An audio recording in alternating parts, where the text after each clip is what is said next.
Good morning, students. This is Sanchita, ma'am. Let's begin the new topic, that is the respiration in other animals from the lesson 10, respiration in organism. Different animals breathe through different parts of their body.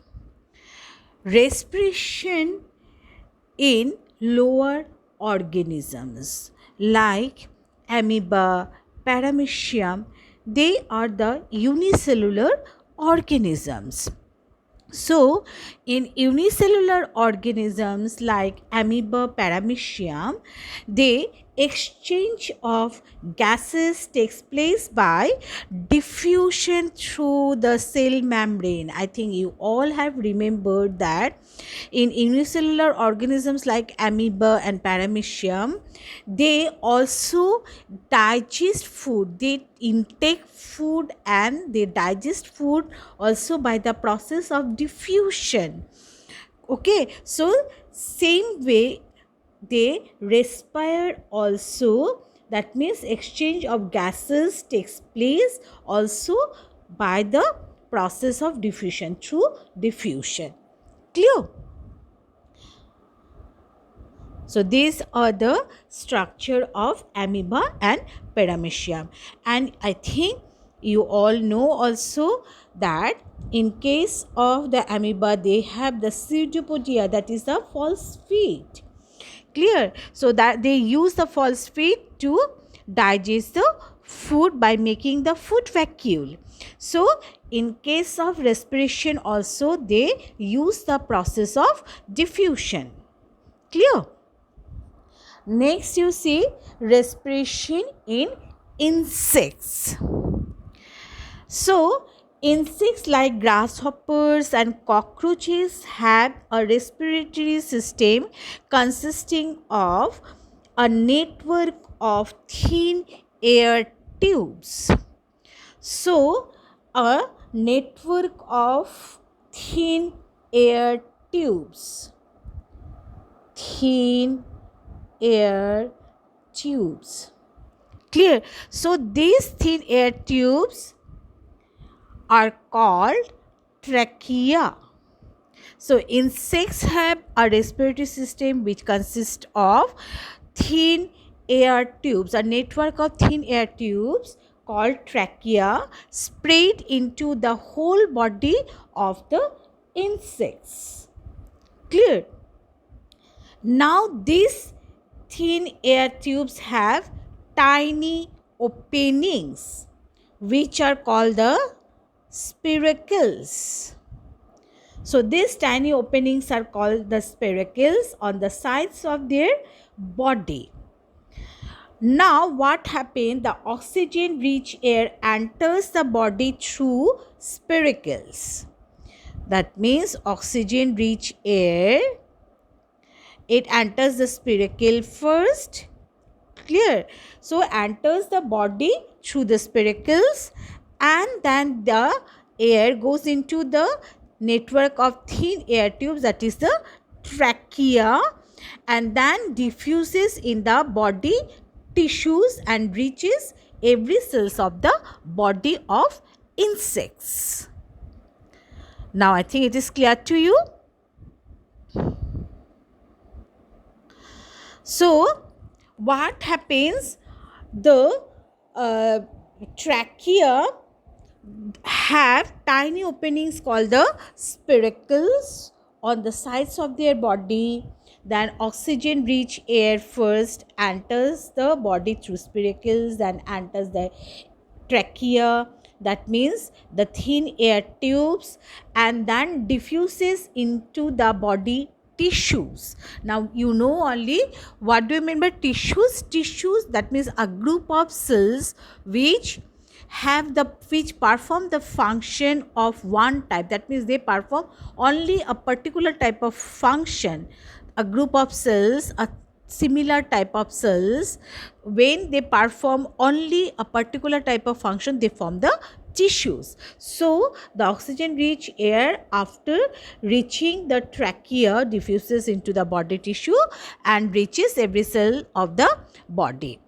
Hence, oxygen is used to break down the food to produce energy and carbon dioxide. So, here oxygen is used to break down the food to produce energy, that is the and produce carbon dioxide as waste product. That means here also cellular respiration takes place after the external respiration. This carbon dioxide from the cells goes into the again the trachea, that is the tiny air tubes, and moves out of the body through the spiracles. Clear, everyone? Now you see the respiration in earthworms. So the earthworms breathe through their thin and moist skin. Moist means wet. Moist skin.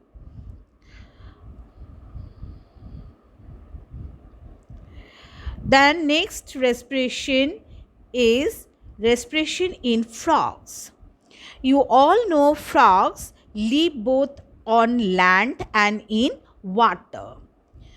That means they are the amphibians. They live both on land and in water. So the frogs have a pair of lungs like human beings to breathe on land, and in water they breathe through their moist skin. That means they have the wet skin which helps them to breathe in water, and they have a pair of lungs which help them to breathe on land, because they are the amphibians. They live both on land and in water.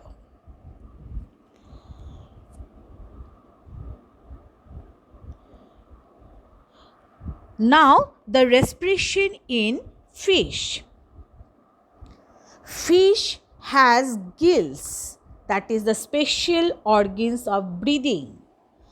So in case of the fish, they have a special breathing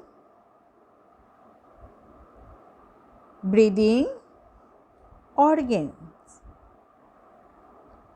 They have special breathing organs which are known as gills, found on both the sides of its head,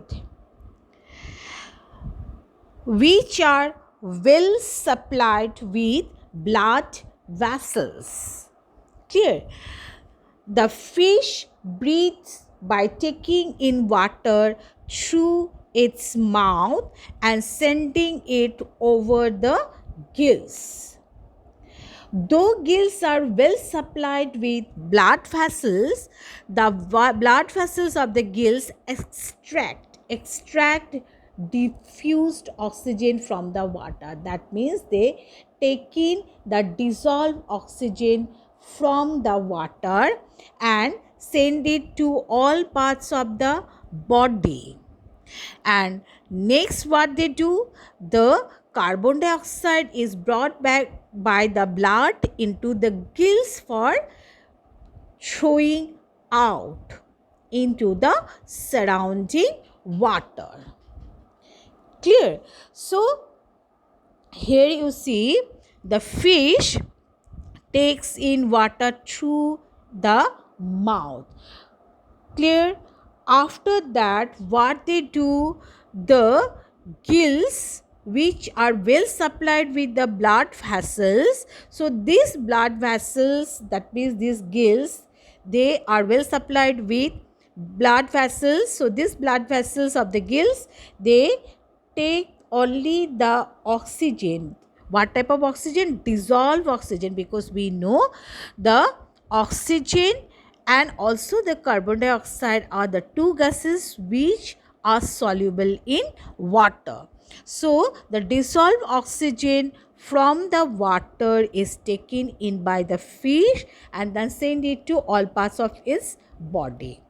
Then after that, the carbon dioxide is also again brought back by the blood into the gills for chewing out into the surrounding water.